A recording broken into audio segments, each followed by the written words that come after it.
Sup, fucker? How the hell are you? Good. How are you doing? Pretty good.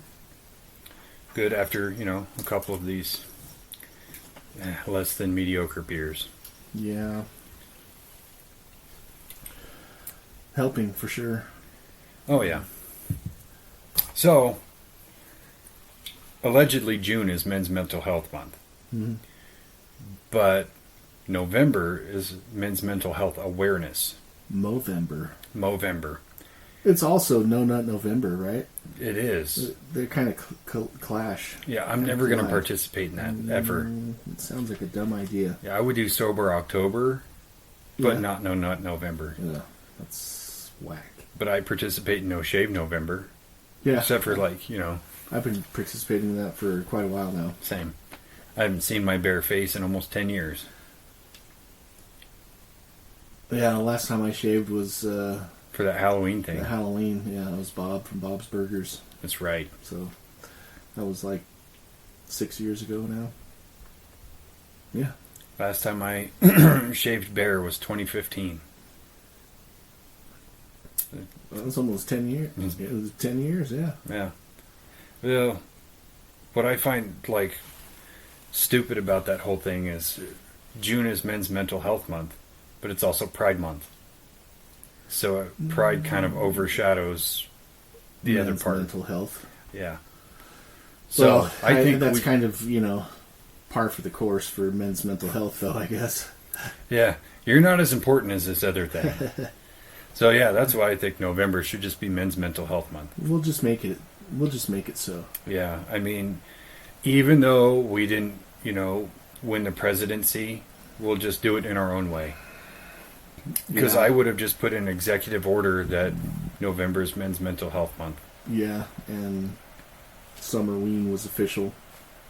Yeah, we're just going to have to do it the hard way through social media. Campaign a little harder.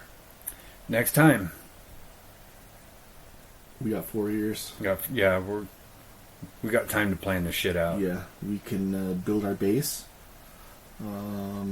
Get our constituents behind us. Yep. And run it, We're going to move the White House to Salt Lake. Yeah. Or somewhere more alpha, like, I don't know, Seattle, or I don't know. It's funny you put alpha and Seattle in the same sentence. Those two do not match. Yeah. That's... We could make it, though. That's like having a fucking peanut butter and pickle sandwich. Just doesn't sound right. Yeah, so mental health is, men's mental health in particular is, like we said, something that's often kind of pushed to the side, especially as men. Don't really take it into consideration, but I think that should be something that's more widely talked about and kind of discussed. I think so. I think it needs to be a more forefront conversation. Yeah. Instead of us, we all kind of do the same thing of it is what it is, I'll figure it out, all the classic tropes, but are you really figuring it out if you're not dealing with it or being able to talk about it and that sort of thing? And we did the one episode way earlier in the year, and it's still literally one of the most popular episodes on, the whole channel, but it's also the one I got the most backlash from, because I had all kinds of people, family members, friends, and then some other outside people would reach out to me to tell me I was wrong about certain things with men's mental health. And it's like, for one, I think if you're going to tell me I'm wrong about men's mental health, maybe start by actually being a man. Because most of the complaints were from women. Really? Oh, yeah. So what were is there something that sticks out? Not really. I will say the one thing that did stick out that I definitely got backlash on was I had definitely made some, I'll say, unhealed comments about women, things like that. And to credit, I was in a much darker place, I'll say. And wasn't emotionally mature at the time to actually talk about some of those things, and so some of those I would like to clear up, but some of them was just like, you're just a misogynist and this and that and the other. Like, no, but I get why you say that. Yeah. So that's why I thought it'd be cool to do another one where we kind of do like a check-in and maybe talk about some of the tactics or skills that we as men use to actually make our mental health better. Mm-hmm. Not just deal with shit. Just like, how do you actually function and how do you get past things and shit like that. I thought it'd be cool. Indeed. So do you want to start off? I was just going to ask you, how's your mental health, man? Good. I think it's, right now is, it's like everybody's mental health. It's always like an ebb and flow. Like, sure. Right now, I think I'm in a good place. Since we did the last one, there's definitely been like, upswings and downswings where, sometimes you feel more melancholy or like depressed. And it's most of my issues are just like in my own head. Like, I get into my own head too much and then kind of lose track of what I actually think and what I actually value, and kind of lose track of that and kind of get in my own head, and then just have to reset and kind of reevaluate and refocus my attentions on, okay, this is what matters and this is what, reground myself. I think that's the ticket, is when you, because like you said, it's an ebb and flow. Like, your emotions are in a constant state of flux, and it's unpredictable. You can be in a great mood today, and then tomorrow you're just pissed off for no reason, and then the day after that you're just sad for no reason. Right. But yeah, it's realigning yourself with who and what you really are, to where you can get back on track and say, okay, I had a bad day or a bad moment or whatever, but I'm back to where I need to be. Mm-hmm. I'm in the correct direction, in the right lane. And it's difficult to do, and I think everybody kind of has to develop their own like totems to be able to do that. Something that you feel kind of defines you in a way that you can come back to and help kind of, like you said, reground yourself. Mm-hmm. And for me, a big part of that is like music. Like, there's certain music that is so indiscriminately me that when I'm having a hard time, I kind of go back to that, and then I reconnect with myself. Yeah. What do you have? I'll agree with you on music, but it's not necessarily something that I listen to, but just like, so I play the guitar. I've been trying to learn how to play the drums.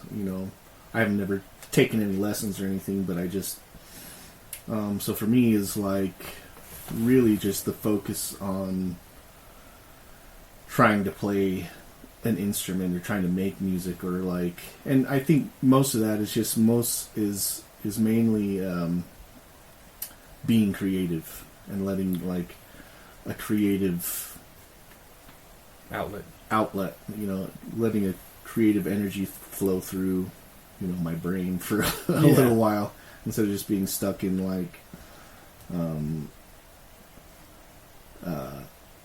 doing what I need to do when I need to do it. It's like, okay, I got this free time, what am I going to do? Okay, well, I'll just let my brain spew out whatever I want to onto the drums or onto, in a guitar or whatever. And that's, for me, is really therapeutic. I agree. I think creativity is, so I get my baseline back with whatever totem I use, but to move forward, it's creativity for me. And it doesn't matter if we're doing a podcast or we, ghost hunt or make a video or whatever, that's all creativity. And now I'm kind of like really delving into photography or working more on my writing and things like that, where it's like I'm actually applying myself to make something out of nothing. Mm-hmm. And doing that gives you a sense of fulfillment. And then when you're working towards it, like, like doing one of these and then editing the video, it doesn't feel like a slog. Like, oh, I just have to fucking get through it. It's still fun because I know that there's an end goal. Yeah. Where like when I'm done, I have a finished product and I have something to be proud of.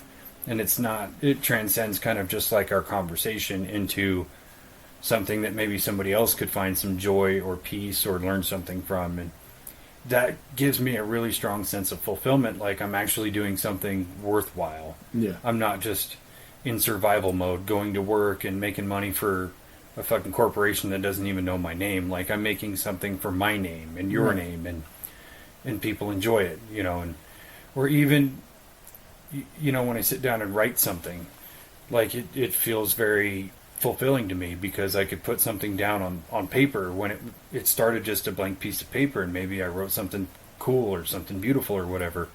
Then you read it back and you go, I just made that out of nothing, right. And that feels really good. It does. I think that's something that I should try to get back into, is just writing again. And I used to have notebooks, like stacks of notebooks, just with like, I used to try to write lyrics, but like most of it was just like, it would start with just writing how I felt at the time, and then like usually would branch into something that I thought was cool, and then I just go on a tangent of like, making something a little more poetic than just jotting down my thoughts and feelings. But yeah, just having that creative flow that just opens up your, I don't know, energy and your ability to take in and put out emotional energy. I think that just kind of opens it up. Yeah. In being creative. I think so, and I've always kind of, within myself, kind of coined the term emotional alchemy, where if I'm feeling like down or sad or depressed or something, where I can kind of take that emotion and turn it into something, because it's useless to feel like depressed and just lay in bed. You're not helping anybody, you're not doing anything. Versus if like you can take whatever mood you're in and even write it down. Like if you're going to write poetry or write a story or whatever, you're going to be influenced by that emotion. So you're taking something useless and turning it into something valuable. Well, also kind of, so that's what I used to do, is kind of start from, what I'm feeling, emotional, or what I'm thinking about, and then expanding upon that. And not only did it like help push through that feeling, but it was like, okay, and I'm thinking about it, why am I feeling this way? And then so it kind of helped me work my way through the emotion. Absolutely. And understand it a lot more. So yeah, I think that writing, if it's journaling, writing poetry, writing, even writing a novel, you can, you're working through emotions, you're going to put emotions into your character. I think that most really successful, even songwriters, have that emotion in their lyrics, and you can feel it. Like you can definitely feel like, okay, this was coming from a place of realness. Like it's really observable and really felt, and it's really palpable. Right. When you hear a song with like a deep lyrics that definitely came from a real strong emotional connection to something, that you don't just hear it and go, oh wow, those are great lyrics. Like you feel it, and that's the cool thing about music, is you don't really listen to music, you experience music. And I could say that's different from most media, because like you watch a movie and you just watch the movie. It's very rare that you experience a movie. But with music, if you're listening to good stuff that you actually connect to, you're experiencing it instead of just hearing it in your ears. It's in your soul, basically. Yeah. Well, there's a lot of times also where you experience different levels of the same song. You'll listen to it one day and feel a certain way about it, and then you listen to it, a few months later, and you're in a different mind space, and you're just like, oh shit. Yeah. that's different, you know. And that's funny because I did that with just the other day. I was listening to an album that I haven't listened to in a long time, and listening to it through like a different lens, because the last time I listened to it was years ago, and now that I'm older and more emotionally mature and things like that, and I actually like read the lyrics, and it's astounding how many I didn't have right, because you read it and you go, he does not fucking say that. But that's wrong. Whoever wrote this is fucking wrong. Fucking dumbass. But listening to this album front to back while reading the lyrics to it through my newer emotional lens, it's like, holy shit, this is not even close to the same album that I remember, because I'm interpreting it differently. Yeah. And it was really cool because I really discovered, like, oh shit, this is a breakup album. I didn't even realize that. I was like, oh, that's pretty cool. Yeah. I think that's one thing that I think when a lot of people think about or talk about mental health in general, they talk about, I mean, it's, I don't know, maybe it's just me, but like, if you don't really think about it, it's like mental health is maybe like a baseline, right? Mm-hmm. Mental health. When really that's not the case at all. It's always, like we said, ebbing and flowing, going up and down, depressive states, or more, states where you're happier or more joyful. But I think you have to really look at it from that standpoint of, where am I at now, and is there something that I could possibly do to increase the level of my joy, or increase the level of where I find happiness. Yeah.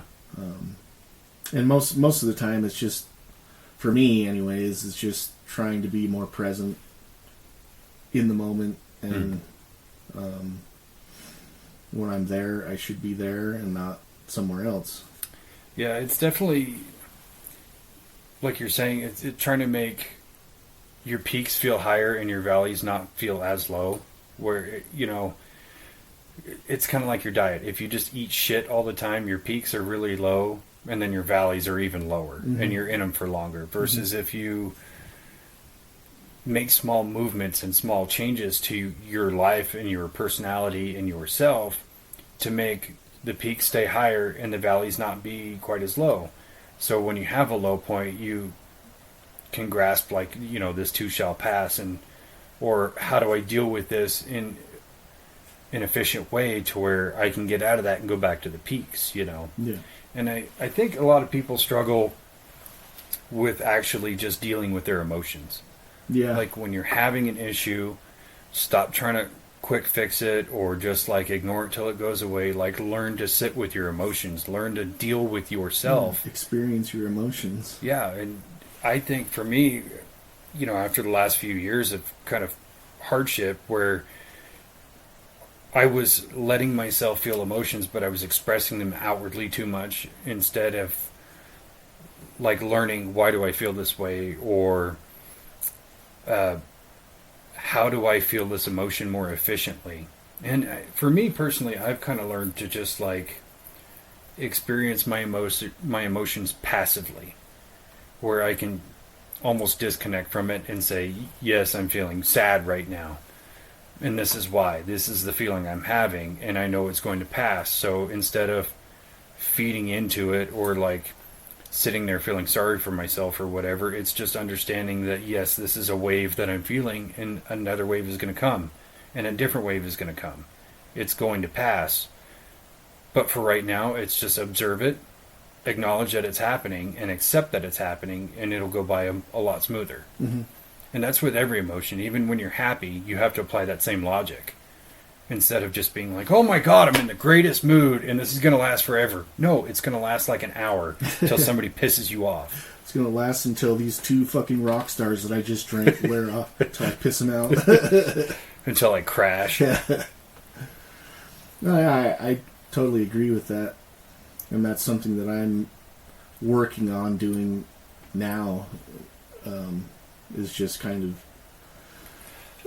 being okay with experiencing my emotions and letting other people know how I'm feeling, like really feeling. Mm-hmm. Something I've always struggled with. I think that I won't say most, but a lot of men struggle with. Absolutely. Is just letting people know how they actually feel. We talked about this on the last one. It's like somebody asks you how you're feeling, how you're doing, and you say, "Oh, great." Yeah. Are you though? You just lie your face off. Yeah. It's like it's okay to be not okay. Yeah.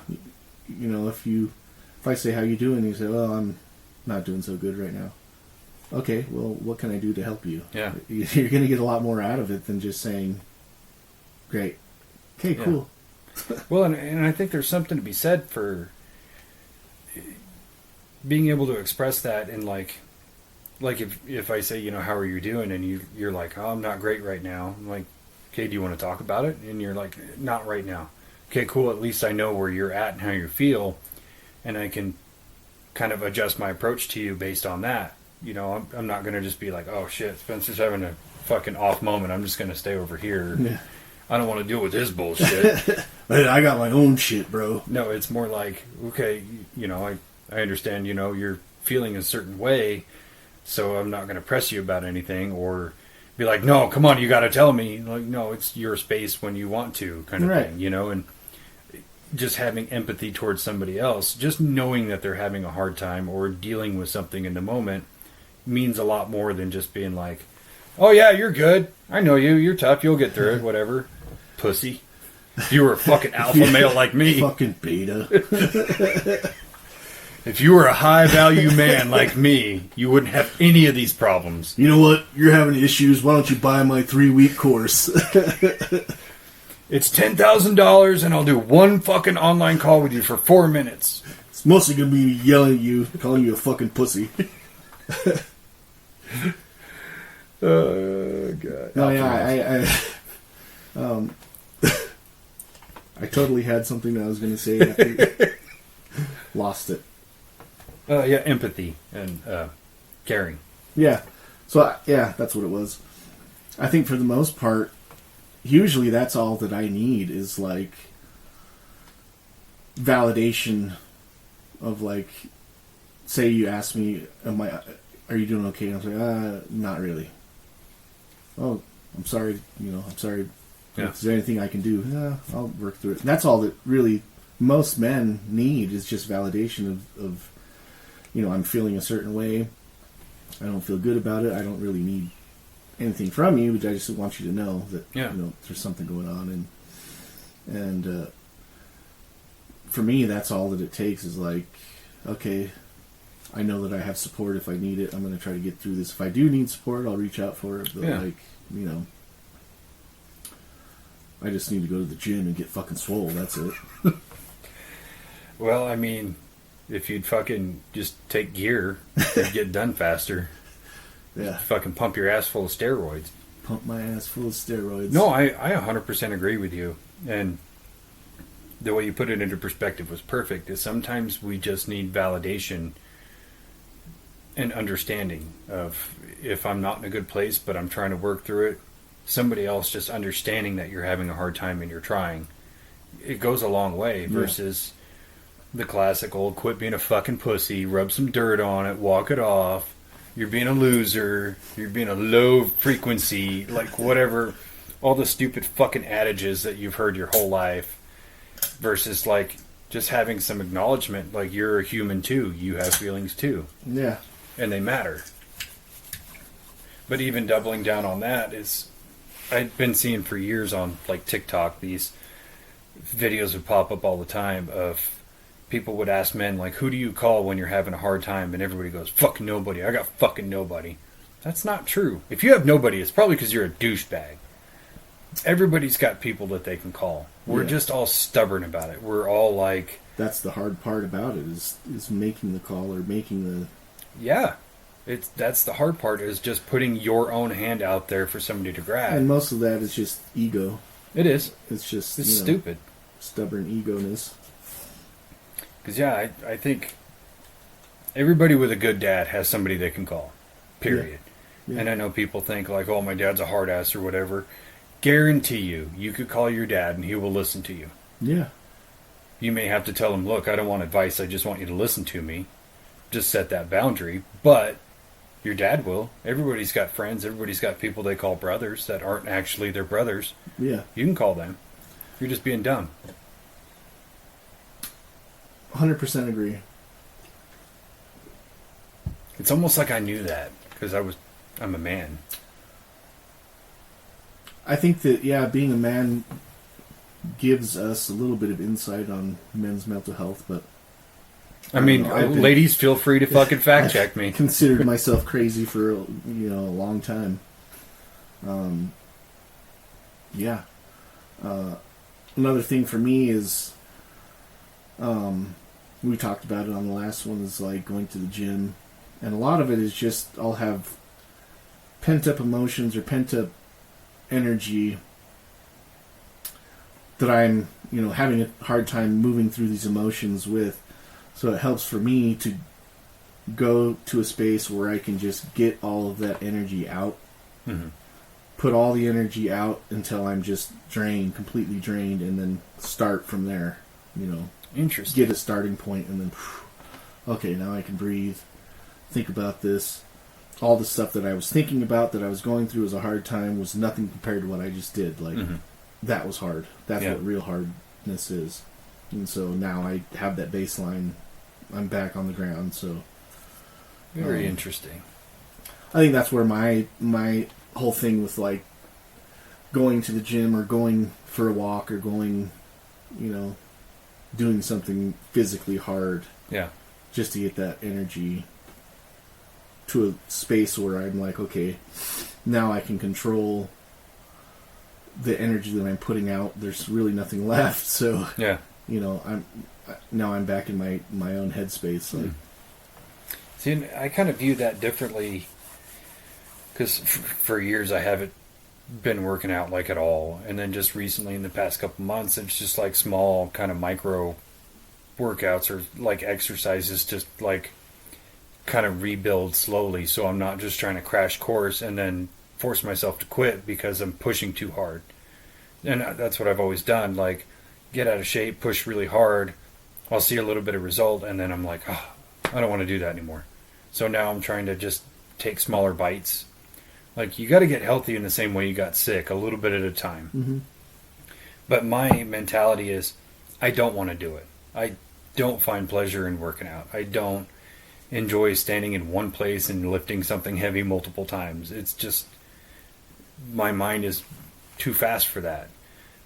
But it's forcing myself to do it, having that discipline to do it, because I'm not motivated to do it like ever, but I'm disciplined to do it. And then when I'm done, I'm like, good, I got that out of the way. It's finished. I don't have to do it again the rest of the day. Yeah. Like, I just powered through, and I feel good about it. I totally could have found 8 million excuses to not do it, but I only found one reason to do it. Yeah. And that's kind of where my motivation to actually be physical is. And I get tired of being pudgy. Yeah, I just want to be battle ready. I want to be an alpha, so I got to get jacked. I like battle ready, though. That's good. I stole that from Tate, so... Oh, that's right. It's probably the best. No, yeah, like this morning, I woke up, we're on a transition from nights to days. And so we worked... 4 graveyard shifts. Got off, stayed up a little bit later than usual into the afternoon, went to sleep, and then threw off my sleep schedule a little bit. So I went to bed at like 9 o'clock last night and woke up at 3 o'clock in the morning, like wide awake. And was like trying to go back to sleep for a little while. And I was like, fuck it. I want to work out today. I want to go to the gym, so I'm just going to do it now. Mm-hmm. That's usually what I try to do, is like get up and do it first thing, because I know that session of, and I did Sean T's workout today. Sean T from Beachbody. Oh, yeah. He does some hard workouts, dude. Oh yeah. I'm a fan of that Billy Blank's Tybo myself. Oh yeah. Billy Blank got nothing on fucking Sean T. But it was the lower. I hate doing legs, but it was lower body today, and I fucking did it.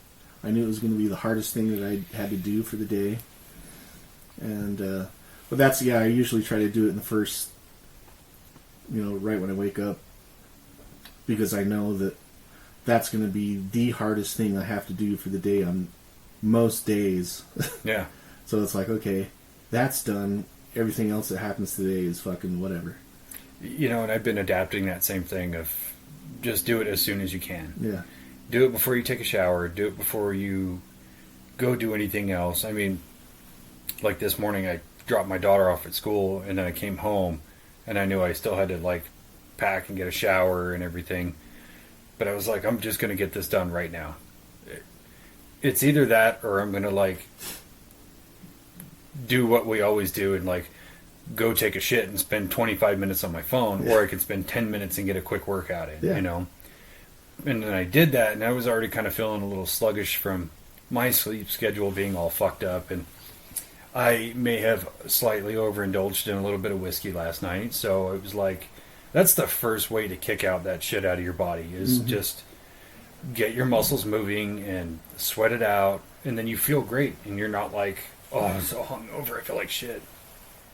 But yeah, it's like you're saying, get it done in the morning, and that's the hardest thing you're going to do for the day. Mm-hmm. And you also feel accomplished. It's similar to making your bed. Yeah. When you get out of bed, you make your bed, and you're like, that's the first thing that's done today. Now I can move on to another task and another one. But yeah, there's something really freeing about just put a workout in. Mm-hmm. Your body feels better, your brain feels better. It sucks to just fucking do it, especially cold start, not been up for a while, that sort of thing. But once you do it, you feel way more accomplished. Yeah. And that alone is a big factor in your mental health. I think the weirdest thing is that, most people, even me, myself, a lot of times I'm like, oh, I'm too tired, I don't want to do that.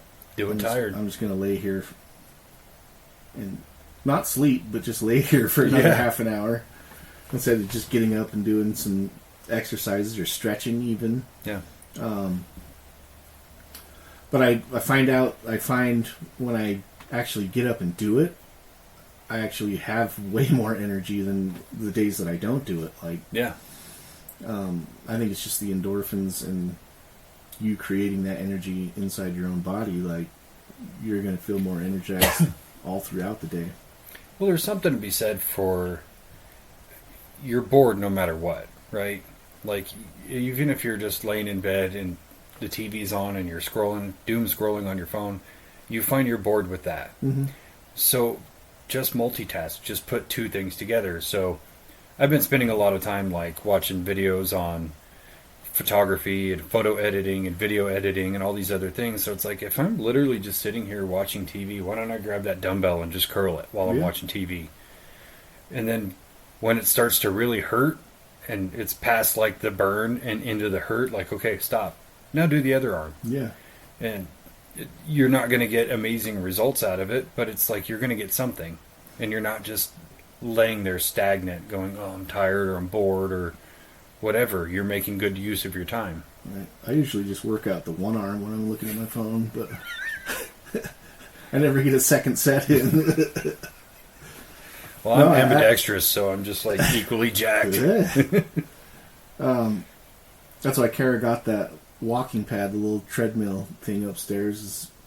So she's whenever I feel like I'm just sitting there doom scrolling, I'll just get on that and walk on it while I'm scrolling. I know. I'm going to buy one of those. Dude, it was $200, and then she got it on a Black Friday deal, and it was $100 from Amazon. Jeez, now I have to have one. Yeah, pretty cool little thing. Has a little remote.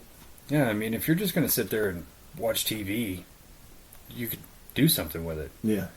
Granted, there's days I really just can't justify walking anymore because it's especially when I've come off a set of shifts and I look at my phone and it's I average 12 miles a day. Yeah. I'm kind of good on walking for right now, but Yeah, uh, exercise is definitely like a big factor for mental health, and the same goes with your nutrition. Yeah. And nutrition also implies alcohol consumption. Because, like, I know in the days where I drink for too many days in a row, even if it's not like a lot, it still has an effect. I'm getting older, so it's part of it. So spending more days without alcohol definitely has changed a lot. Not just in my mentality, but my physicality, where I don't feel just like dog shit all the time. Because part of that is, we drink when we're bored. That's one of the number one things. Again, you're sitting at home watching TV, nothing's going on. Well, I'm going to have a beer, and that beer turns into 5 or 6, and then you're just like bloated and fat and uncomfortable, and you're like, what was that for? Yeah. Versus habit. Yeah, it's habit. That's really all it is. Yeah. And once you kind of break that and you realize, like, I'm way better off not doing that, it just changes everything. Well, also alcohol is a depressant, so when you drink alcohol for the 1, maybe 2 hours, you're inebriated. You feel this euphoric sense, but like after you come down, like the day after, even you just feel kind of depressed and feel kind of. So yeah, we've been like kind of cutting way back on alcohol, but nutrition for sure. Like if you eat stuff that feeds your brain and feeds your body, and taking supplements, that's one thing that we kind of touched on last time, was just taking the vitamins that your body needs. Vitamin D, vitamin K, magnesium. Yeah. That shit like helps your brain so much. Oh, you should see my vitamin regimen. It's retarded. It looks like this fucking pack of Skittles right here every day. And sometimes it's a slog to get them down, because it's like I can't just pop them in my mouth and then take a drink. I have to take a drink and hold it and then pop them in my mouth, and it's like it's a lot. Yeah. But the benefits are great, because Mm-hmm. it's vitamin C, vitamin D, magnesium, iron, fish oil, ginkgo, a nootropic, probiotic. Like all these things actually bring my body to like a nice baseline. Yeah. And it's great because you just shit regularly all the time. You don't have those like explosive shits or the hot snakes. Or I ate too much cheese because your body's leveled out. Like it's great. I think everybody should be taking supplements. Yeah. And not just like a 1 a day, because they only have a fraction of what you actually need in them per vitamin for the mass that it is. Like you'd have to take like 6 of them for it to mean anything. Yeah, I take a 1 a day, but I also drink Shakeology. Oh, those are great. And it's got like 72 different, like it pretty much can be considered a meal with like all the nutrients that you. Well, they're so well balanced too. Yeah. So it's like that works, but just taking one single one a day is not going to do much. Yeah. So I usually take my multivitamin at night before I go to sleep with a magnesium supplement to help me sleep, and then when I wake up to go to the gym, I'll drink the Shakeology as kind of a pre, and then I add a scoop of creatine. Nice. So you're jacked as fuck. On my way to being a fucking alpha. I'll buy your course. Will you yell at me and tell me I'm trash? I'm gonna get some fucking muscle pants too. I'm gonna be Rex Kwon Do. No, dude, if you're gonna be an alpha, it's got to be white pants with a white shirt. I don't know why that's their uniform, but I'm gonna find the tightest pants I can find. I might just go spandex, bro. Oh, like you're wearing leggings? Yeah. But for men, they're meggings? Meggings. You heard it here, folks. Hashtag. Yep, my course is actually gonna be a yoga course, but it's broga. I dig it. Stretch, you fucking pussy!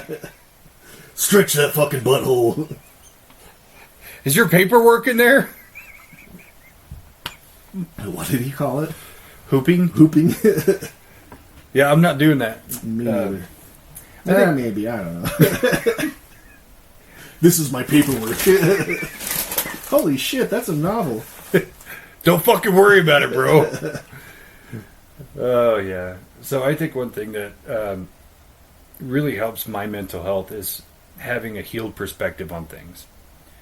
Instead of just being bitter or angry about things I can't control in the world or within other people, instead of just being like, for an example, not like being shitty towards women or having an unhealed perspective on women of like, they're all cheaters, they're all pieces of shit, whatever. It's understanding that they are people too, and everybody does their own thing, and everybody's going to do what's in their own best interest, and sometimes you're just the victim of that. Or like when people get overtly involved in like politics, and then they start pointing fingers and going, oh, all these problems are the fucking Democrats' fault, and blah blah blah. Having a healed perspective and going, yeah, it's not the best people in the party right now, but it's not the party itself. It's right. Not like historically Democrats are always just evil. It's just understanding that it's a factor of its time right now, and it will change. The pendulum always swings the other way. Mm-hmm. And you can apply that to so many different things, or even somebody who's done you wrong or somebody you've had a falling out with. You go, that person's a human and they have their own emotions and their own opinions. Like, I'm not going to hate that person even if they did me wrong or whatever. It's just understanding that's just the reality and that's how things went. There's no need to be bitter or angry about it anymore. Yeah. And it's hard to do because there's times you just want to be like, fuck that person. Yeah. But instead it's like, I don't hate you. And that takes like a mountain of courage in and of itself to just not hate somebody or something because it pisses you off. Yeah. Yeah. For me, I think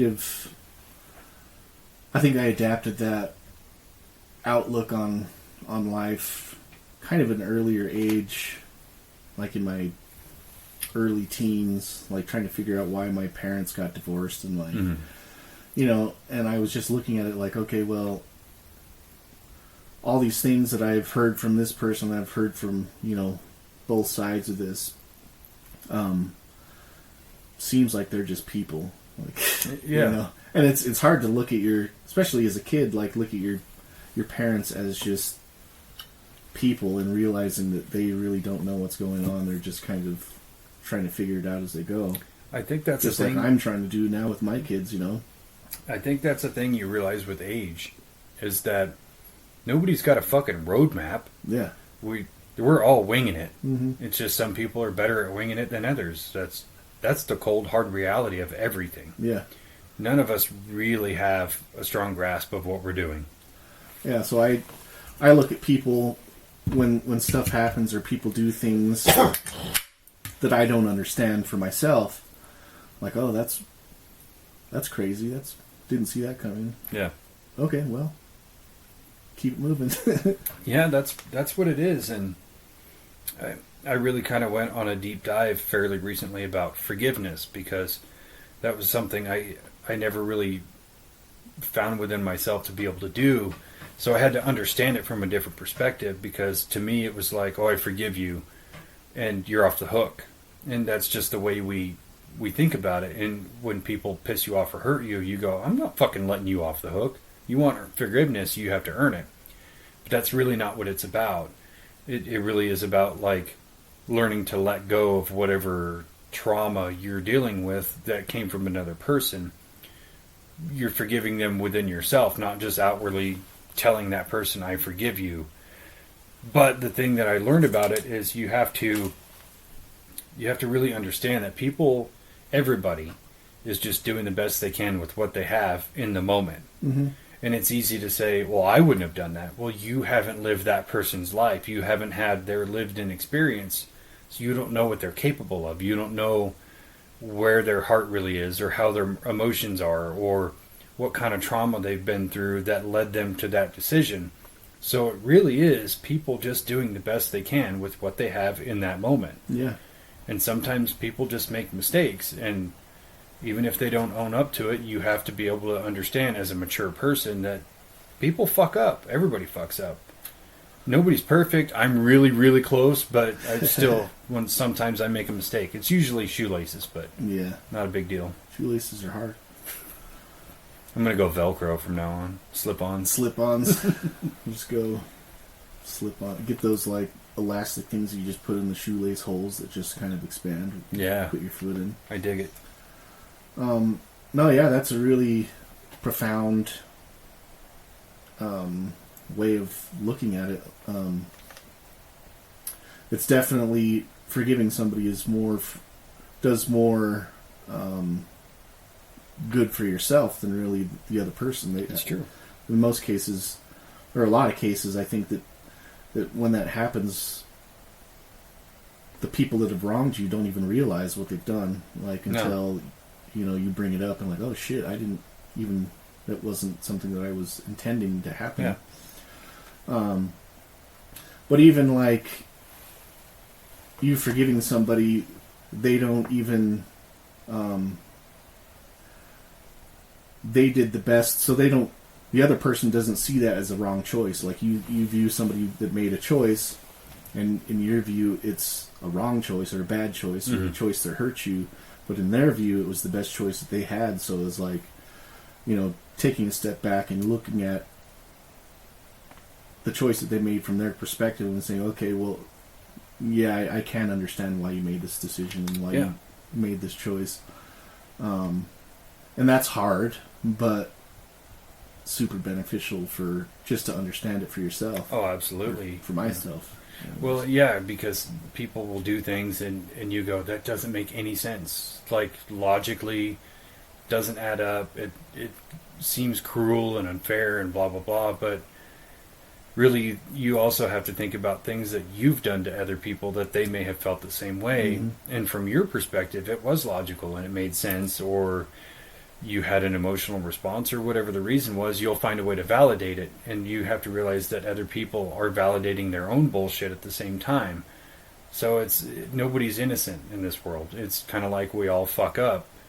So give people grace. Even when they don't fucking deserve it, sometimes you have to just give people grace and say, I get it.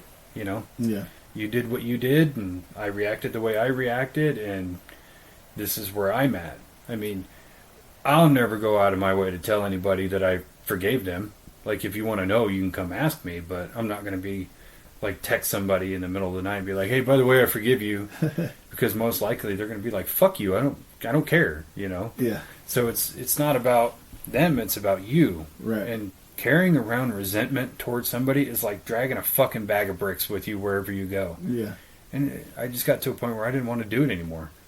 I don't want to be pissed off at X, Y, or Z person. Or I had a whole fucking list of people I was mad at, and it's just like, why? What good is that doing me? Yeah.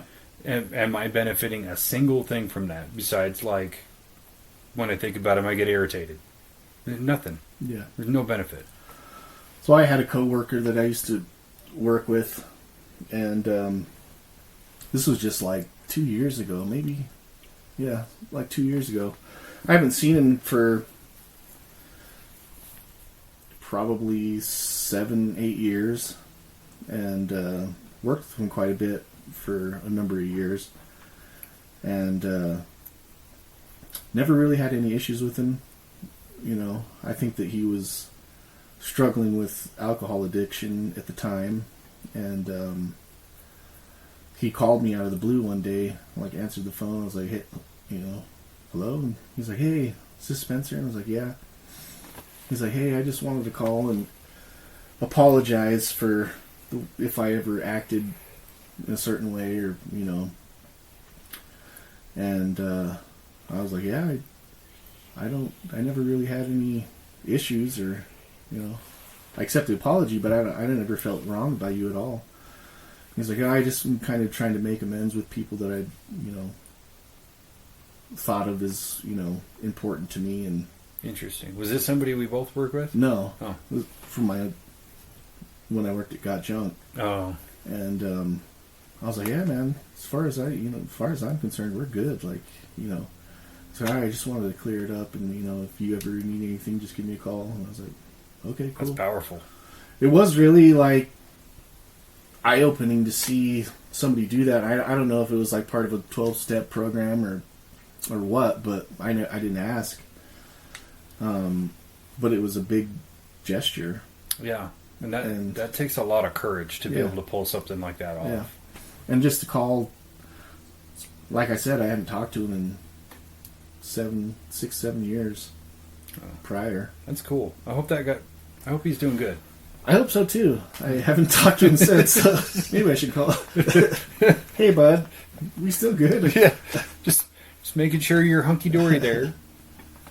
No, I think apologizing, swallowing your pride, and apologizing adds so much value to your character, and it's one of those things that sometimes there are certain people I feel like maybe I should apologize to, and then I go, but then it would just kind of drudge up, bullshit or whatever, and I go, there's really no point. But when you've wronged somebody, you've wronged somebody, versus just being like, hey, do you remember that one time I was drunk and I called you a piece of shit? Yeah, I'm sorry about that. I was just joking, Well, and I find myself like, I'll apologize for little things in the moment, so I don't have to like deal with the guilt of it for a while. Like, case in point, this was a few months ago. We were all in the break room and we were playing a game, and like somebody else is trying to give me clues about the answer, and Yeg is like yelling right next to me, and I was like, "Shut the fuck up!" And then I instantly apologized, because like as soon as it left my mouth, I regretted it, because I was like, God, that was so fucking rude of me. I should have just been like, hey man, it's my turn, shut up. Instead, I fucking yelled at him. And so I was like, I'm sorry, that was mean of me, And there's weight to that, to the guilt that you feel when you do even the slightest thing wrong. So it's like, I don't want to deal with that, so I'm just going to make amends right now. Yeah. I'm just going to go ahead and pay off that debt. Mm-hmm. It's like taking out a credit card, charge it up, and then pay it off the next day. Yeah. You just get credit points. So I do that. I've been known to do that at work. Like, lose my temper and then tell somebody something in an aggressive manner. I've never done that. But yeah, like, for the most part, as of now, it's like maybe 10, 15 minutes later, I'll go up and, hey, sorry about that. It was just in the heat of the moment. My bad. Outburst. Yeah. I don't fucking hate you. Like I said, that I don't want you to go kill yourself.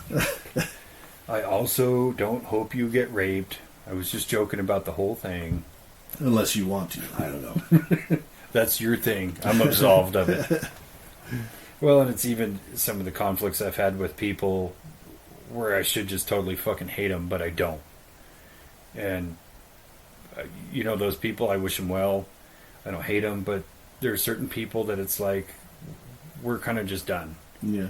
I don't want you pulling on my energy. I don't want to make amends with the, relationship or friendship or whatever it was. Like, we're good, we're clean, but we're not going forward together anymore. You're on your path and I'm on mine.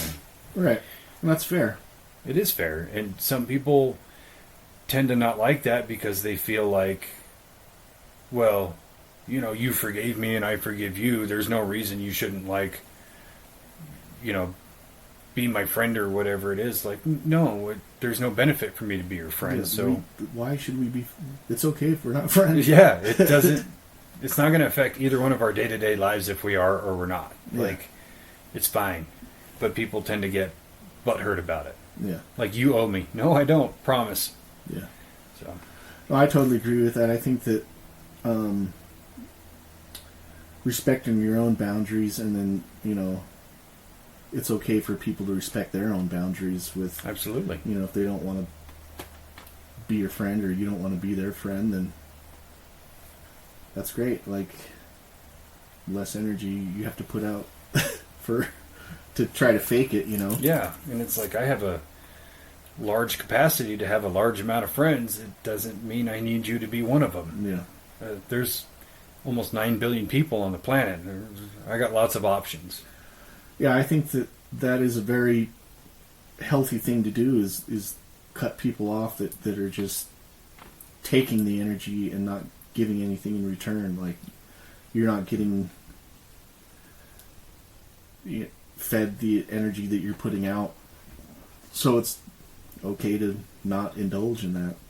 I agree, and I think it's also okay to cut people out in a moment where, there's certain people that are just kind of like the constantly bitter and angry type, and they want to come over and leak that energy into somebody else's energy so that they feel the same, and then they don't feel so alone. And it's like, no. I don't want to partake. Yeah, it's like a reverse energy vampire. Yeah. Let me give you all this negative Yeah. shit. And it's like, especially, when you're having a good day and you're in a good mood and then people come up, oh, you know what so-and-so said? I don't care. Sincerely, keep it away from me. Yeah. And it people take it as offensive, and it's like, dude, I'm not trying to buy into your gossip. I don't want to hear a hyperinflated story. I don't want any of that. I'm in a good mood. I'm not going to let anybody fucking ruin it. Come talk to me tomorrow. I'll be ready. Yeah. I'll be in a super shitty mood tomorrow. No, I totally understand that also. And especially at work, like, people talk and complain about shit that's going on, and I don't mind listening to it, but I just have the mentality of like, fuck it, dude, let's just go do some stupid shit. Yeah.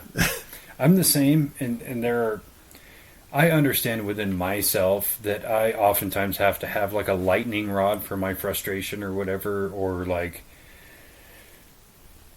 I have to have kind of an enemy in a way, but not somebody I want to go out of my way to destroy, somebody I could just kind of point the finger at from time to time, which is very kind of petty and immature on my behalf, but at the same time, I know that it's a controlled thing, where if I'm kind of mad, I can direct it at somebody in my own mind without being like, who's a real fucking piece of shit?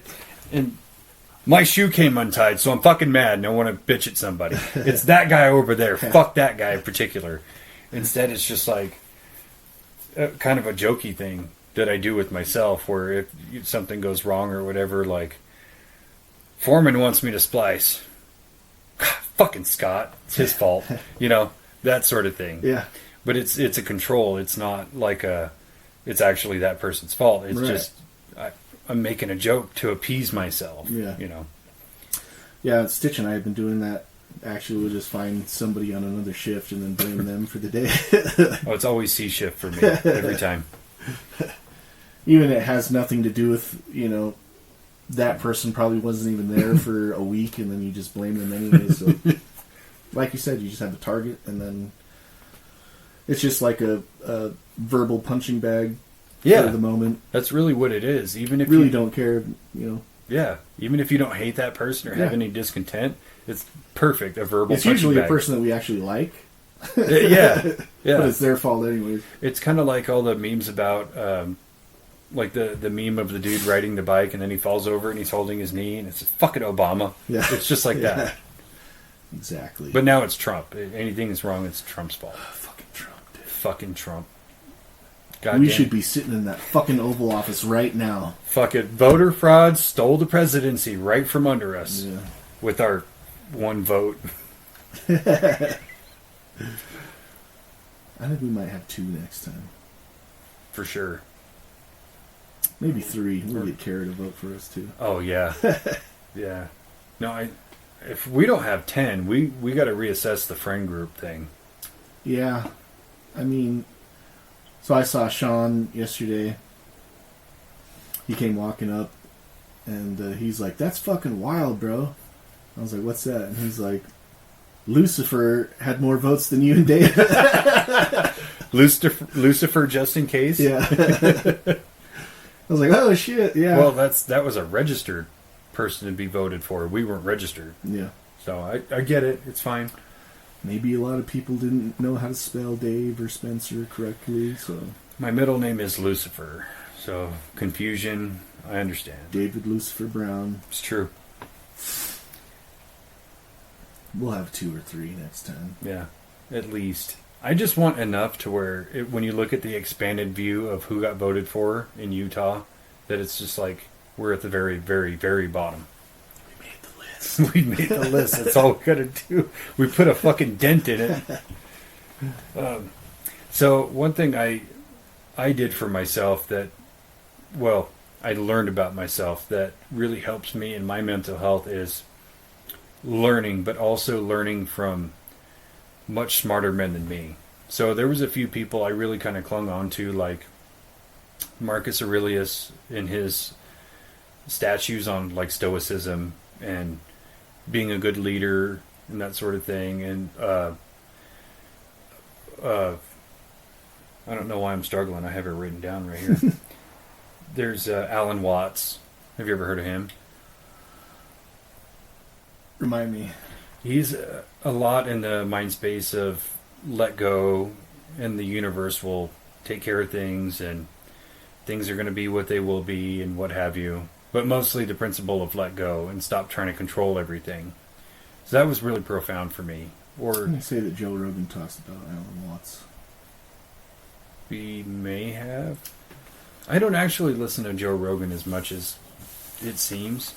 It's like if he's got somebody interesting on that I want to hear, that's about it. Yeah, Like, that's usually. I don't do any of the fight companions, Me or either. when it's the same person who's been on 18 times. I'm good.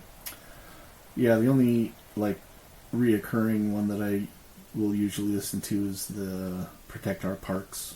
Yeah, So those guys I are get that fun. one, and Mike Baker, Yeah, the CIA guy, yeah. because he's actually really intelligent. Mm-hmm. But when it's like Joey Diaz, I love Joey Diaz, but I'd kind of rather hear somebody else. Yeah. There's only so many cocaine stories. Well, it's Joey Diaz, so he's done quite a few. No, yeah, I think that that's a great way to better your own alignment, or like, guide your compass is to look at other people who have been successful at Oh, sure. navigating Well, treacherous times. yeah, and having different sets of principles that you can take from. You think of like Stoicism is essentially dealing with yourself but being quiet about it. Being like the strong silent type, and that works for a certain percentage, but then there is a percentage that you do have to be able to talk about things, but you have to be able to talk about them in a meaningful way. So Stoicism is like 90% works, and then 10% of the time doesn't. Yeah.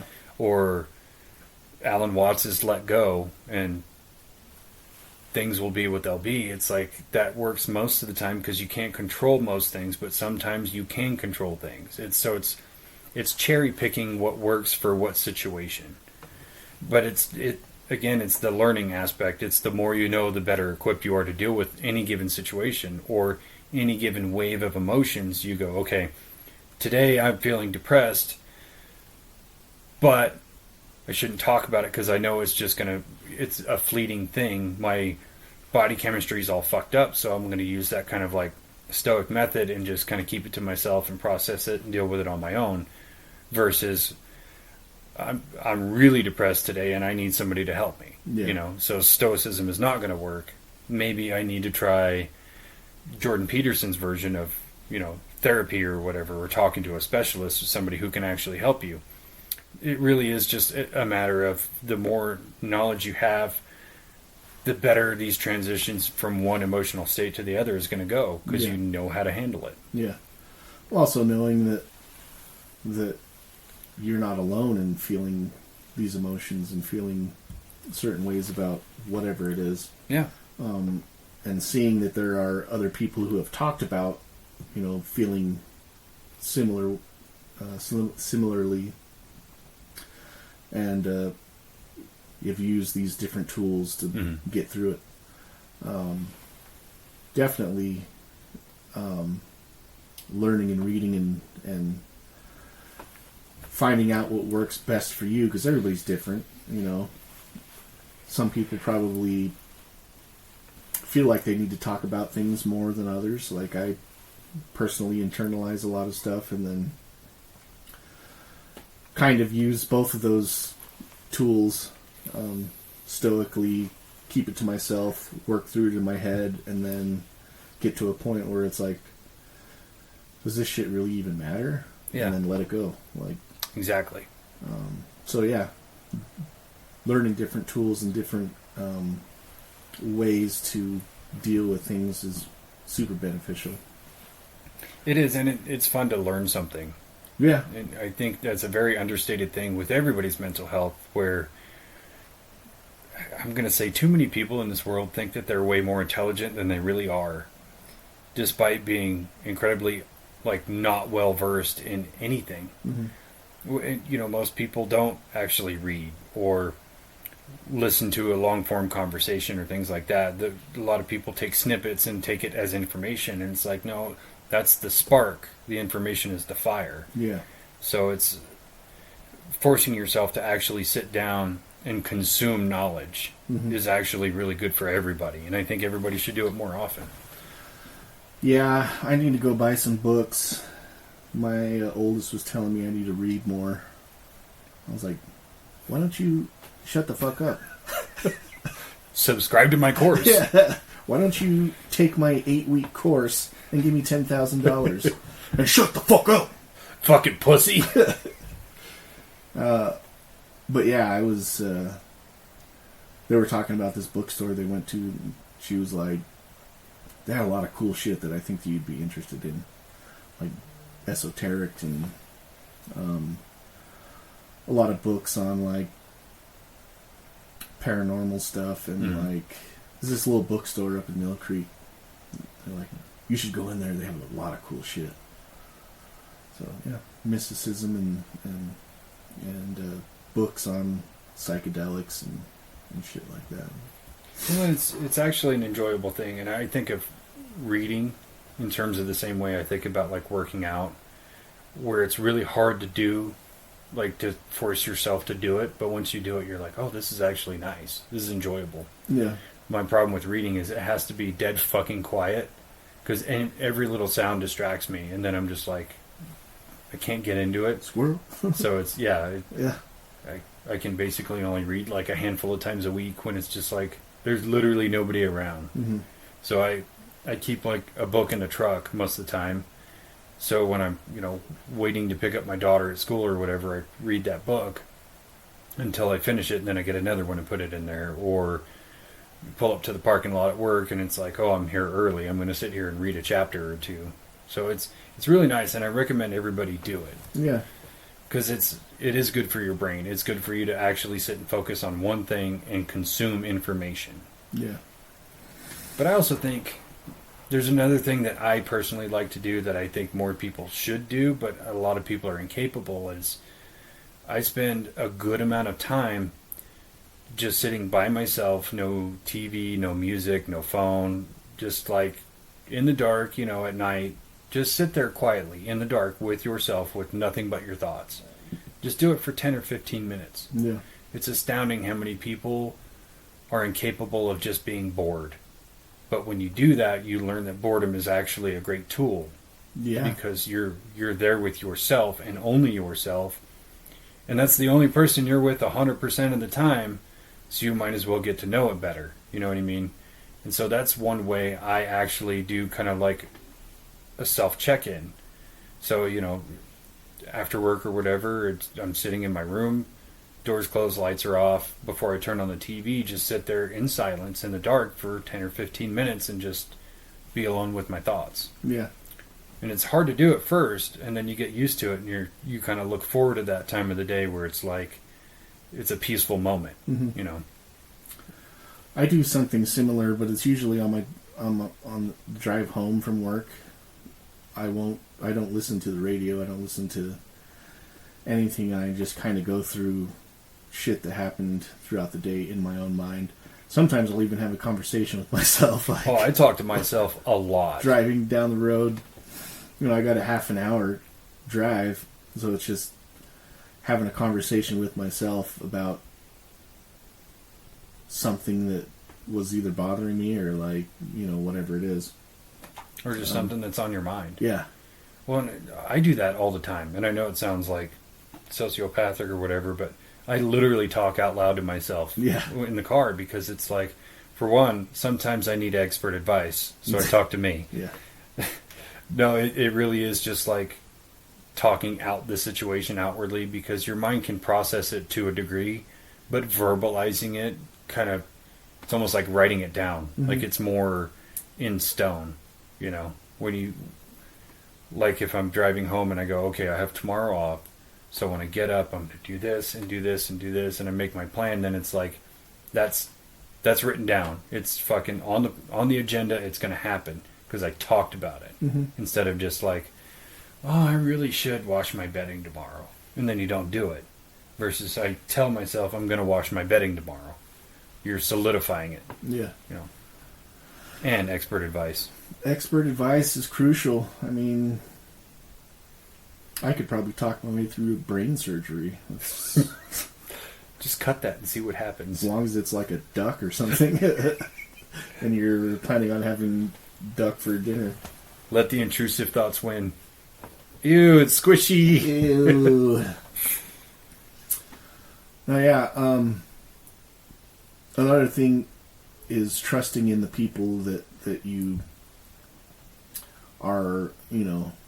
So, like for me, as my wife, like a very underutilized thing for me is talking with her. Mm-hmm. And it's, you know, something that I've been working on being better about, is just, you know, like we talked about last time, checking in with each other. And just like kind of reaffirming our relationship and our, you know, our spaces together. Yeah. But yeah, that's something that I think maybe a lot of men struggle with also, is just, you know, you have this person that is your spouse and is there for you, but you don't utilize their expertise in dealing with emotions. But I've, you know, something that I've been trying to do a lot more recently was just, you know, being open and honest with her with, you know, how I'm feeling and what I'm going through and how I'm dealing with it. And, you know, usually it's just, you know, if there's anything I can do, let me know. And that's all that I need, really. Well, and I had a huge problem with that, you know, with my ex, because she'd bring it up regularly, like, you never talk to me. You don't tell me, you know, what you're thinking or what's going on or whatever. And I'm like, I'm cool. You know, everything's fine. But really what it was, and I should have been honest about it at the time, was like, when I talk to you, I don't feel heard. I feel like you respond with judgment, or you're not letting me actually fully say what I need to say because you're interrupting me, or the myriad of problems that came with our lack of communication skills that we both had. And really what it needed to be was, I needed to be able to communicate what I needed to communicate. So instead, I lead up with, okay, I'm going to communicate, but what I need you to do is just listen to me fully.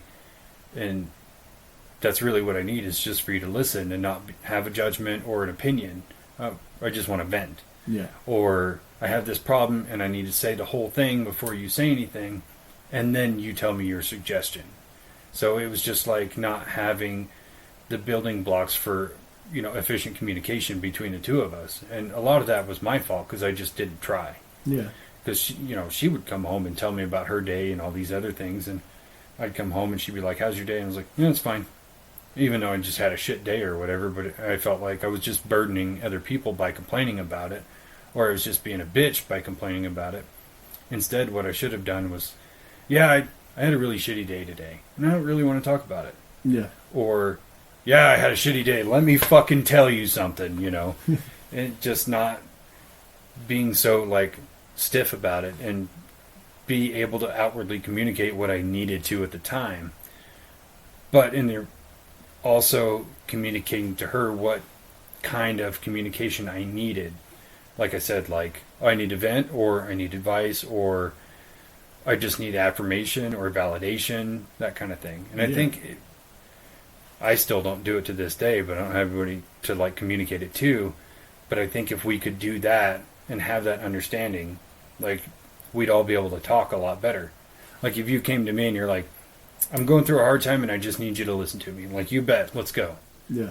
And it would be so much simpler instead of like you complaining to me about whatever's going on with you. I go, here's what you need to do.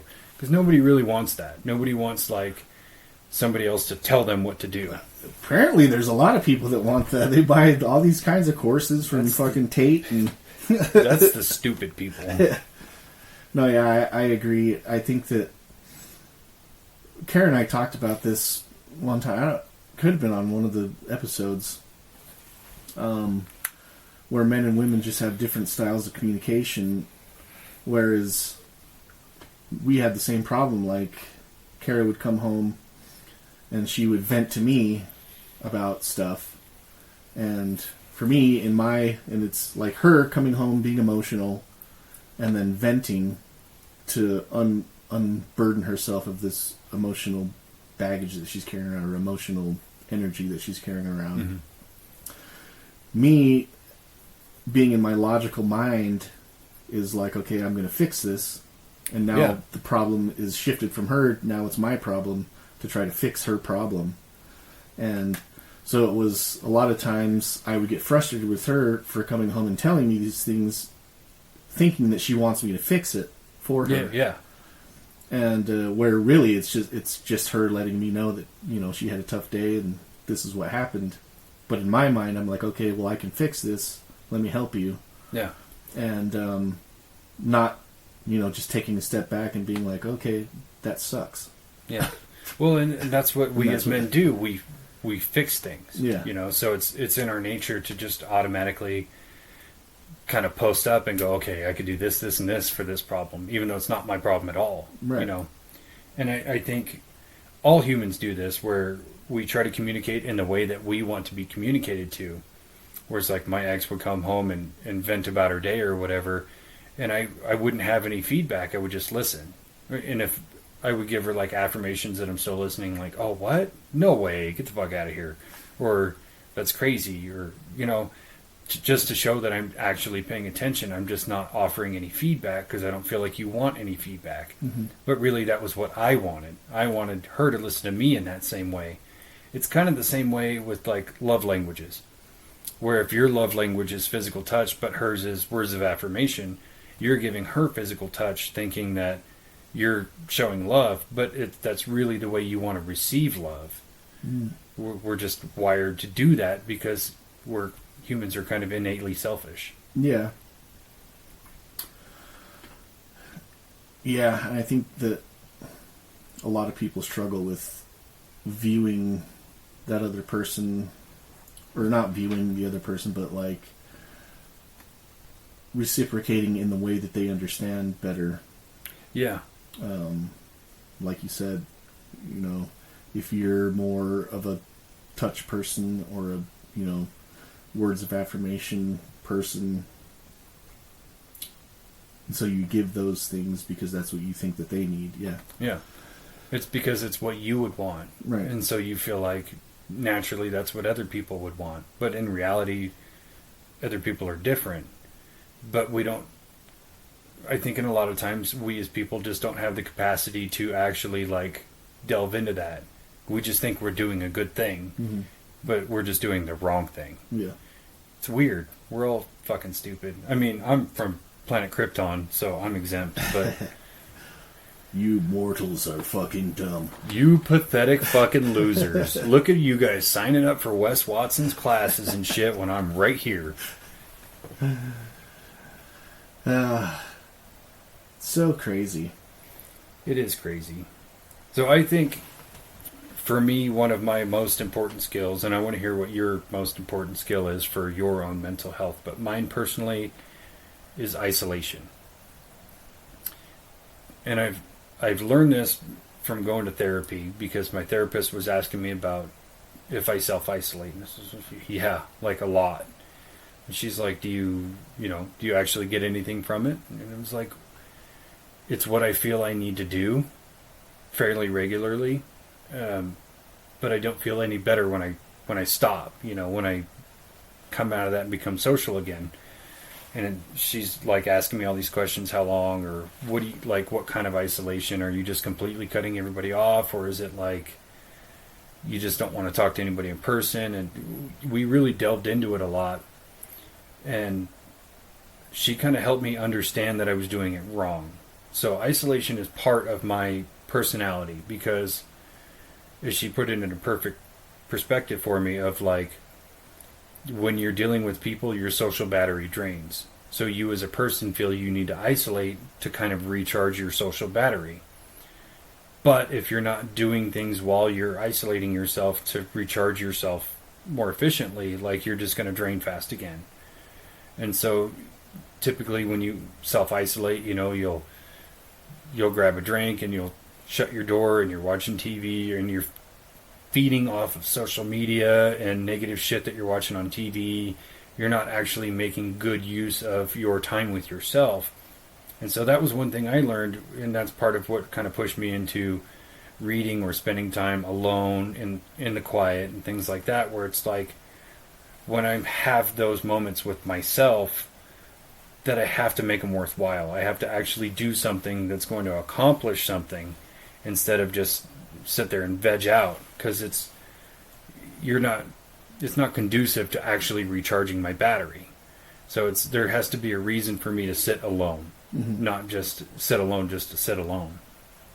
And there's actually a Godsmack lyric that when I heard it, it just like rang true to me. And the lyric says, "Internal instincts craving isolation for me to grow," which sounds completely backwards, but that's exactly how it works.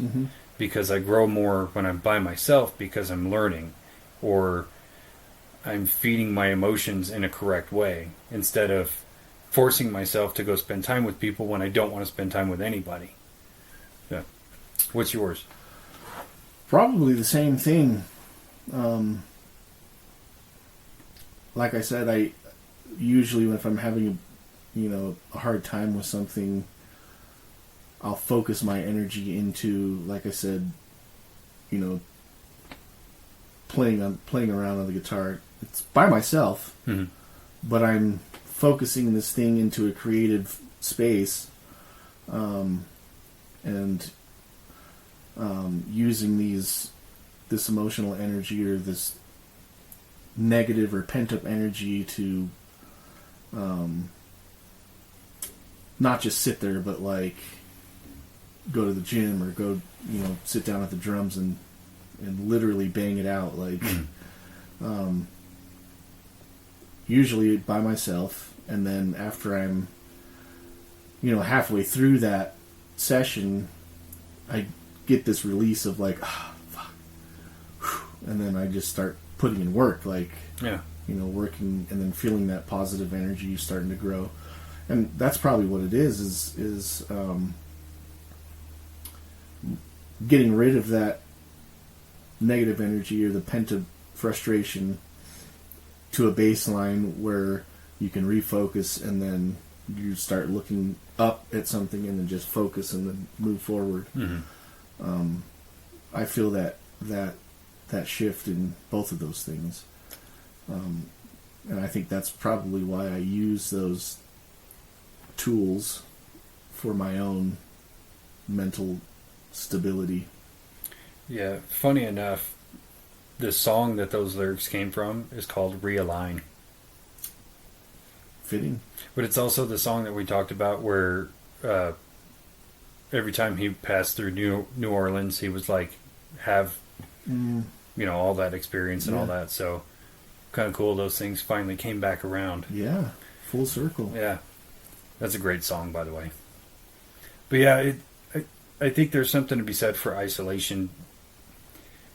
And if you don't think about it with such a negative connotation of isolation, because you think about that word and you think about like prisoners being thrown in a hole, or being on a desert island by yourself. And it's not like that at all. And it's like I said, the reality of it is you are the only person you're going to spend your entire life with, no matter what. People come and go in life. Whether it's, people move away, or relationships end, or somebody passes away, you are the only person that you will be with from the time you're born to the time you die. You might as well learn to be good with yourself. Yeah. And to me, that's just like the smartest tactic, because you're not predicating anything within yourself on being with somebody else. Yeah, and it's kind of weird to look at people that I don't know. For me, it's weird to look at people that just really are not okay with being by themselves. It's sad, really. Yeah. And it's, I don't. Kara and I do this quite a bit. We'll just go, like, especially if we go out to eat, we'll usually just sit there, talk a little bit, and then just start kind of watching other people. Yeah. And just people watch. And, I don't know, kind of judge them. Not really judge, but like... I do that. I'm not going to lie, I do it. Fuck them. Maybe just, like, make up a narrative about what they're doing and who they are. And, it's fun. yeah, give them an inner dialogue.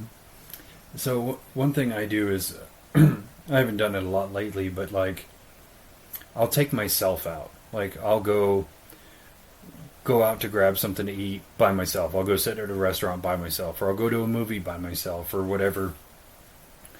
And I'll do these things, and I'll look around, and I'll see people sitting together, but everybody's just staring at their phone. And I look at them, and I go, these people feel just as alone as I do, sitting here in this booth by myself. Mm-hmm. But the difference is I'm okay with sitting here by myself. Like, those people have to kind of cling to other people and still feel alone. And that just, like, shows that they're not developed enough to really understand, like, being alone is not terrible, but you're with somebody, you shouldn't feel alone. Yeah. And it's especially bad, and I'm going to generalize here, and I know I'm going to get a lot of fucking backlash, but women have a hard time being alone. Yeah. And you see it a lot, like, women get out of a relationship, and they're in another one right away. And that one ends, and they're in another one right away. Versus really taking that time to be by themselves and learn more about themselves and what they really want and how they really feel. They just jump from one partner to another one to feel validated. Yeah. And I think it's kind of a benefit that men aren't like super sought after creatures like women are, where it's like being alone isn't always a choice. Sometimes there's just no option. But it's better for you because now you have to do it. Now you have to do the work, and you have to go through it, and you have to fix yourself. Mm-hmm. So it's like, even in the times where I feel like lonely, I think back on that and I go, it has done me well. Yeah. I can't even complain. Yeah, I think that maybe that's where the stigma of like being a lone wolf comes from. The alpha wolf. Yeah. But yeah, I mean, you can see like girls go to the bathroom, and so they all go at the same time. And maybe that's just for like, because maybe like at a bar there's creepy guys about, but like I always thought that was weird. Well, even like Jeff's wife, when we go out and she has to go to the bathroom, Jeff like escorts her there and waits and then brings her back. Like, I pride myself on being fairly like gentlemanly, but if my old lady was like, will you walk me to the bathroom and wait? No, fucking go to the bathroom yourself. You're an adult. You want me to wipe too? Jeez. You want me to make sure you wash your fucking hands? Well, I don't know. I think maybe she might get lost, so. Maybe if Kara was like super drunk, I'd probably walk her to the bathroom too. Yeah, different story. But any other given moment, she could take herself. Yeah. Yeah, it really is a thing with women, and it's not said to be offensive or anything, but they really do just tend to predicate their happiness on other people. Mm-hmm. And then when they aren't happy, they leave those people and go for other people. It's a new supply thing. It's like borderline narcissistic. Yeah, I wouldn't say that that's only women, though. I would say that men probably do that too. Certain men. Oh, I also agree. Do that. But it's definitely a characteristic trait that is, I don't know, definitely not alpha. So no, I don't fox with it. Yeah, no, it's like narcissistic in nature, and I'm not saying that all women are narcissists or all people that do that are narcissists. It's just those people have work to do within themselves. Mm-hmm. So, anyway, I'm going to leave that alone before I get 85 comments telling me what a fucking piece of shit I am. You misogynistic fucking alpha piece of shit. Well, I bought the fucking Wes Watson course, and this is who I am now. If you don't like it, you can go fuck yourself. You're wasting my fucking time. So, giving grace, again, just because it was my note and it was the first thing I looked at, and I'm going to touch on the next note right after. But yeah, giving people grace, even like what we just talked about with people who have to jump from partner to partner or person to person to, you know, kind of get that validation or not feel so alone. I give those people grace too. It's difficult being alone, but it is very rewarding if you can do it. But the next note is super important. Rage dancing. I think it's a super underutilized tool. Just park your Volkswagen Bug in a warehouse that magically has a big light bar on, and just you can run, jump off of things, and put your knees in the air. Anything that really, interpretive dance the fuck out of your emotions. If you're in a forest, if you're in a warehouse, you start getting these emotions, you just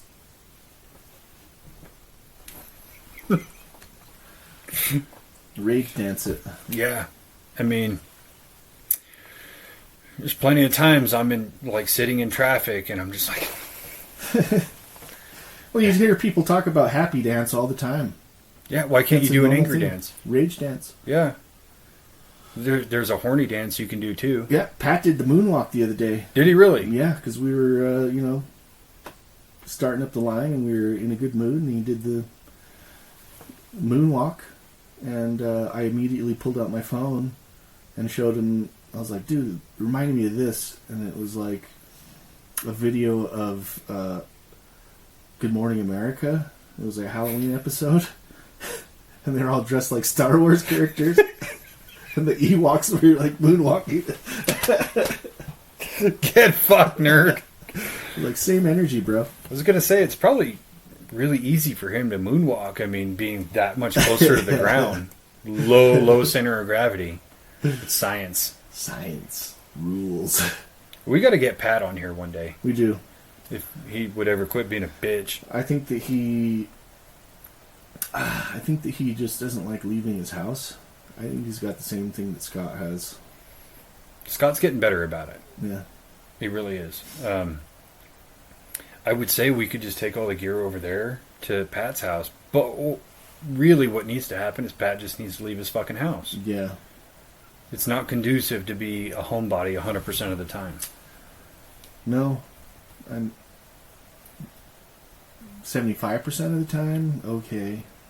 That's fair. 25%. Get out there and experience the world. Do a podcast. Moonwalk in somebody else's basement. I don't know any one person that has done an episode on this podcast that didn't have fun. Yeah. Yeah. I can't think of any. I can't think of any. Or they just didn't want to tell us. Yeah. True. I bet Colby did go home and was like, babe, they kept saying I was Japanese. They called me a racist. They call me a racist Asian.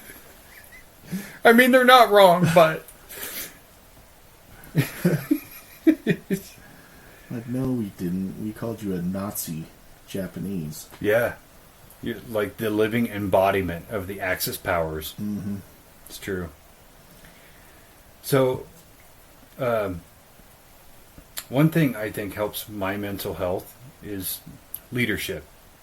Being a lead over the crew that I'm over, where I have kind of cultivated a really good team that work together, and I think a lot of the people on that team have never actually worked as a team, so they find a little bit more value in it, and it's nice to be able to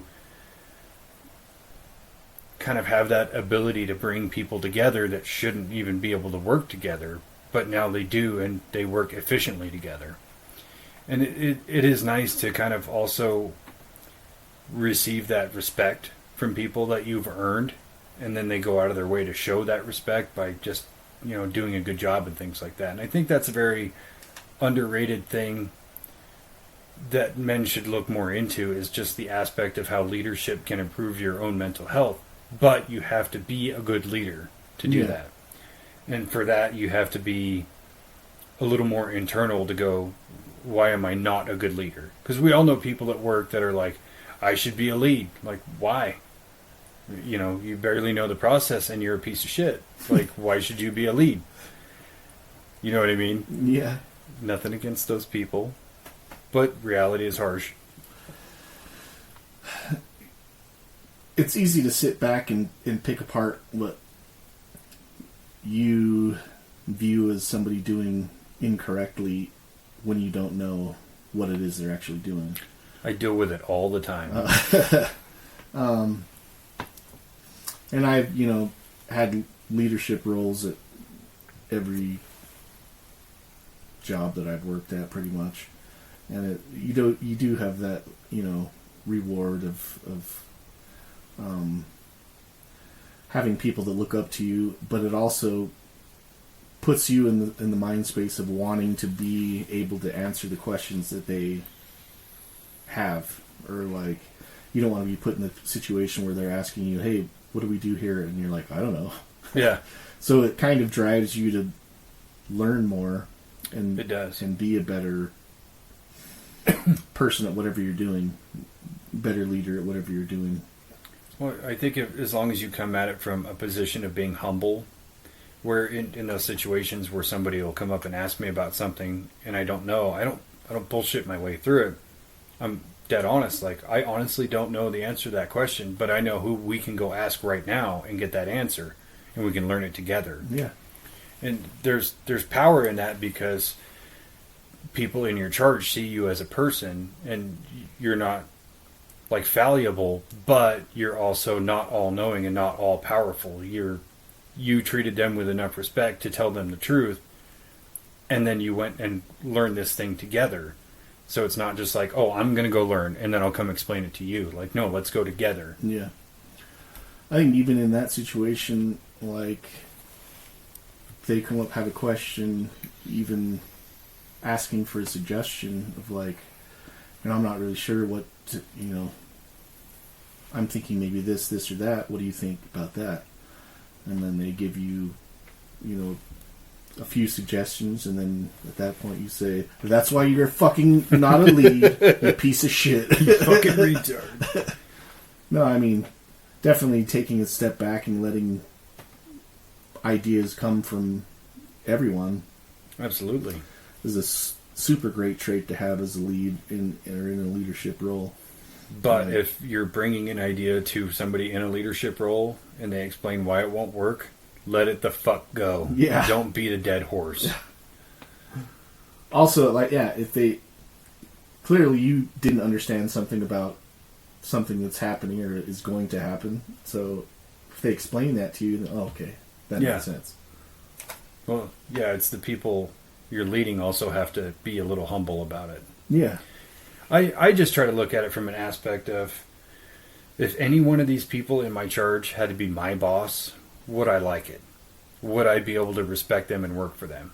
And so a big part of why I do the things I do is to cultivate them to be a good leader themselves one day, to where if I get demoted and one of them gets promoted into my spot, now I work for them, I would want to be treated well. I would want to be treated the same as I treat them, and I would want them to be able to handle and take care of things the same way I do, if not better. And people say your dad is the only man in your life that actually wants to see you do better than him. Like, that's not true. I want everybody to do better than me. Yeah.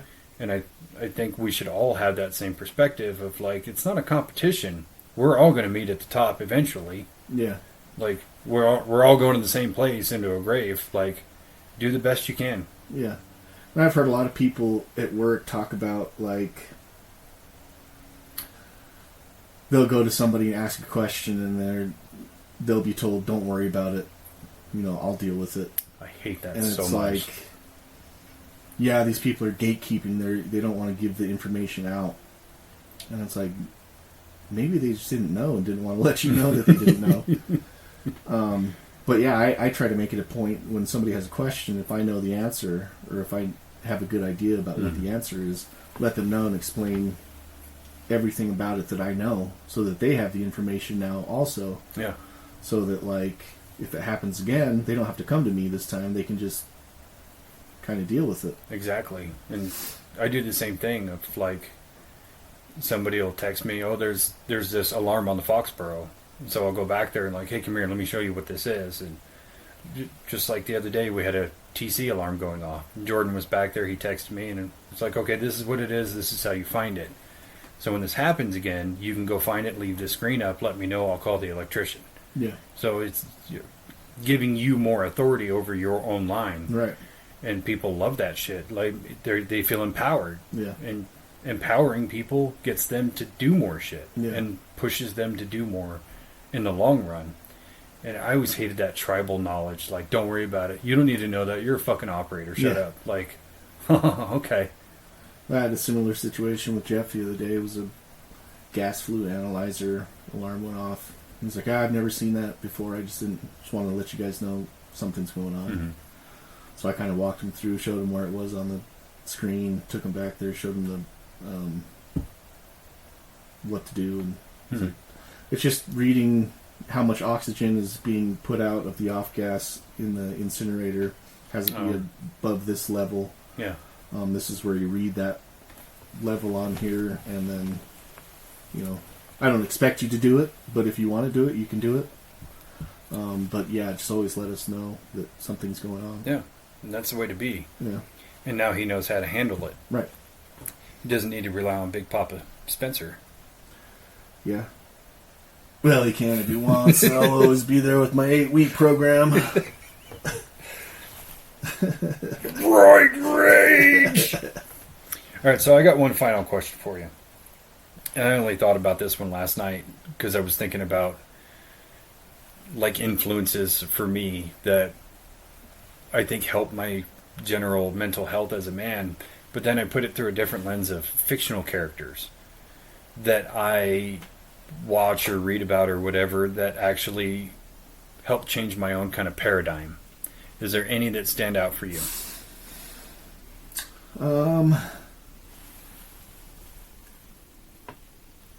I don't know. It seems like maybe Forrest Gump. He had a lot of mental problems, but it seems like most of the men that are portrayed in, like, movies and stuff kind of feed into that toxic masculinity realm. Yeah, a lot of them do. So yeah, offhand I can't. Why don't you say who you have in mind? So I have a couple that really kind of stick out to me, and I think the one that probably is, like, the most profound to me was Mel Gibson's character Riggs in the Lethal Weapon movies, because in that first movie where he was in that really dark place and he had that scene where he was going to commit suicide and ends up, like, rejuvenating his, like, taste for life because of Murtaugh's family. And, like, he was in the movie, he says, I don't do it because of the job, like, as though he's still making a difference, and that's the only thing he's clinging on to. And then he finds, like, life with the Murtaugh family, and then it gets better and better for him as he goes along.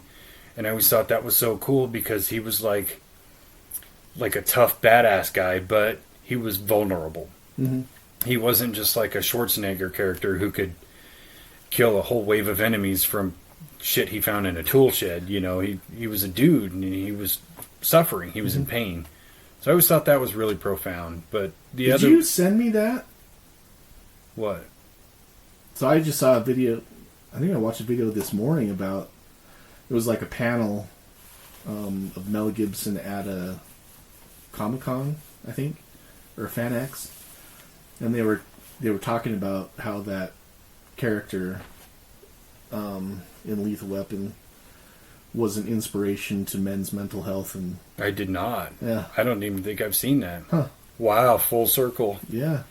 I just watched that this morning. It's a good thing we were looking at positive men's mental health things instead of 8-week programs. Yeah.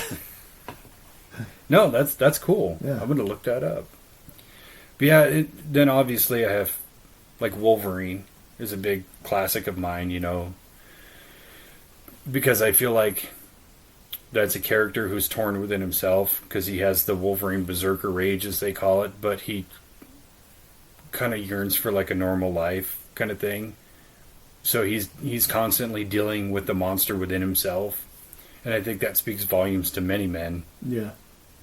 But I think the top is Superman, because I know everybody loves Batman, and Batman's cool, but I think Superman's way cooler. Just Really? the positivity and the power in, like, again, giving people grace. You know, Batman will beat the fuck out of a guy, but Superman will lift him up and take him to jail. Yeah. Like, you have a chance to change your life. I could just, you know, kill you. I could throw you into the fucking sun, but I'm going to give you a chance. Yeah.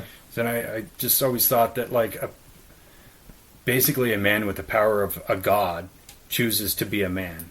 Yeah. It's really profound. Yeah. Never really thought of Superman that way, but yeah. I wrote this whole, like, diatribe of why Superman is a way better character than Batman, and why he's a better man than Batman. I'll have to share it with you someday. Plus he's super. He is super. He's got the spit curl.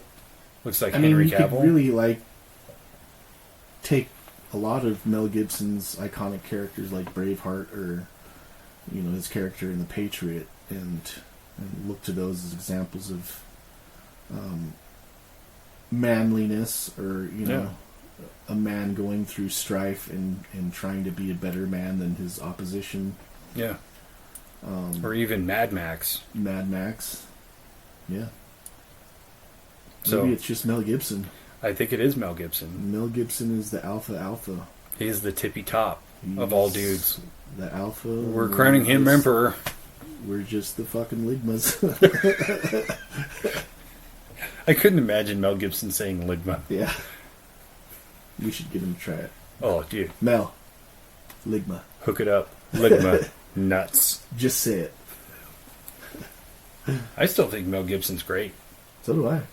I know he's had his personal issues, But he's a person. But he is a person. He's entitled to his opinions. Well, and I give him a little bit more grace than a lot of people because, one, he was definitely struggling with alcohol. And alcohol makes you a person that you are not. Yeah. They say it's truth serum. It's not. It's, let's take the most worst version of you and we'll put it outside. So I was also saw a video this morning talking about alcohol, and I say that as we're having beers. Yeah. But the girl was talking about how they think that the root word alcohol was like a Greek word that means like a entity that takes over your body. And she was like, it even kind of leads to why they call it spirits. Like, because it, like, when you get blackout drunk, something steps in and takes control. Interesting. But, yeah, I don't know. That tracks really well. I like that. Yeah. And I've always just this whole time been saying I'm not an alcoholic, I'm just spiritual, because it's spirits. I'm just very spirited. Spirited by the whiskey. Yeah.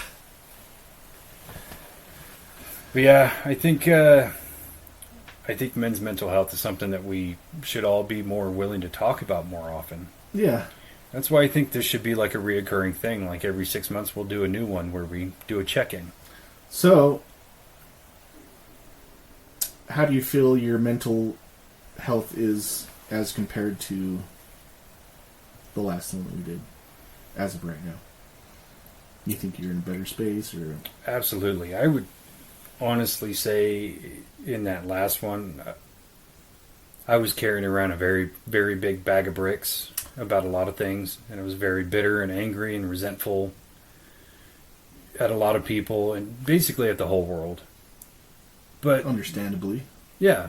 And now that I have not just a healed perspective on things, but a growth perspective where I'm the most mature I've ever been in my whole life.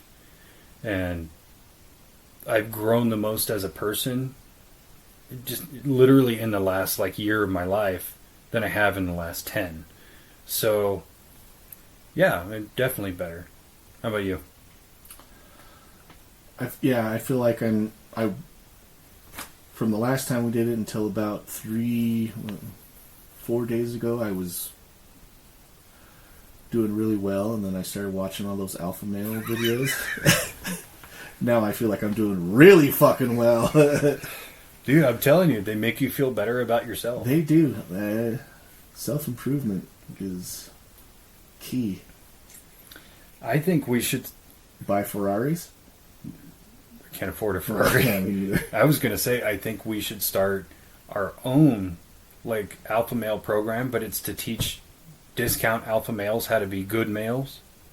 We'll market it to people like Wes Watson and Joey Stacks and all that. Like, do you want to be like an actually good Alpha dude? Rehab? Alpha Rehab. Send it. What's that phrase you say? Print it? Fucking print it. Print it. Put it on a billboard. It's happening. Play it right after Swamp Cops. Swamp Caps, followed by Alpha Rehab. Intervention for alphas. Intervention for retards. I dig it. Yeah, let's close that one off. I'm glad we really sat down and talked about this. Me too. I think there's well, at least I hope that like one person will listen to it and it will help. Yeah. Don't feel like you're alone. Reach out. Yeah. Find. So you can reach out to us. Yeah, dude. Yeah. The email's on there, all that shit. I don't know how much help will be, but, we'll be there. I promise I won't just yell at you to stop being a pussy. Unless that's what you need. Yeah, if that's what you request, I got you, fam. Yeah. All right. Okay, I love you. Bye-bye. Bye.